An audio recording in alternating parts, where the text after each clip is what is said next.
Party నిర్ణయానికి కట్టుబడి ఉంటానన్నారు Addanki Dayakar. MLC అభ్యర్థుల ఎంపిక విషయంలో అధిష్టానం నిర్ణయమే ఫైనల్ అన్నారు.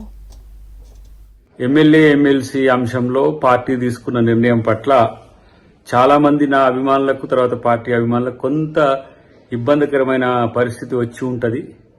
బట్ పార్టీ కొరకు మనం సహనంతో ఉందాం. పార్టీ నన్ను ఇంకా మరింత మంచి పొజిషన్ కొరకు ఆలోచిస్తుండొచ్చు. కాబట్టి ఇది రాకపోవడం వల్ల ఏదో అద్దంకి దయాకర్ అన్న మీద ఏదో కుట్రనో నష్టం జరుగుతుందని భావించకండి. ఎందుకంటే డెఫినెట్ గా నా పట్ల కేంద్ర పార్టీ కానీ రాష్ట్ర పార్టీ కానీ చాలా సీరియస్ గా కన్సర్న్ ఉన్నది. అది నాకు కూడా తెలుసు. దీపాదాస్ మున్షి గారు కూడా నాతో నిన్న మాట్లాడినప్పుడు చాలా స్పష్టంగా కూడా చెప్పడం జరిగింది.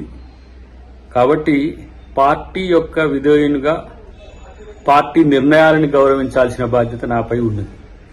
ప్రతిసారి అద్దంకి దయాకర్ అన్నకే నష్టం జరుగుతుందని భావించే మిత్రులు ఎవరైనా సరే మంచి జరగబోతుంది కాబట్టి అందరూ కూడా సంతోషంగా ఉండండి. పార్టీ అధికారంలోకి వచ్చింది. దయాకర్కి అవకాశం ఇవ్వడం అనేది పార్టీకి చాలా చిన్న విషయం. కాబట్టి దీన్ని మనం పెద్దగా చూడకుండా పార్టీ భవిష్యత్తును మరింత ఆలోచించే వాళ్ళుగా మనం అందరం కూడా రేపు ప్రజల పాలన ఎట్లా ఉంటుందో మనం అందరం కూడా కలిసి ముందుకు తీసుకుపోవడానికి ముఖ్యమంత్రి గారికి కేబినెట్ కు మనం అందరం కూడా సహకరించాల్సిన అవసరం ఉంది. నన్ను పార్టీ మంచి అవకాశం ఇస్తుందని నేను ఆలోచిస్తున్నాను. Thank you very much. జై కాంగ్రెస్, జై హింద్.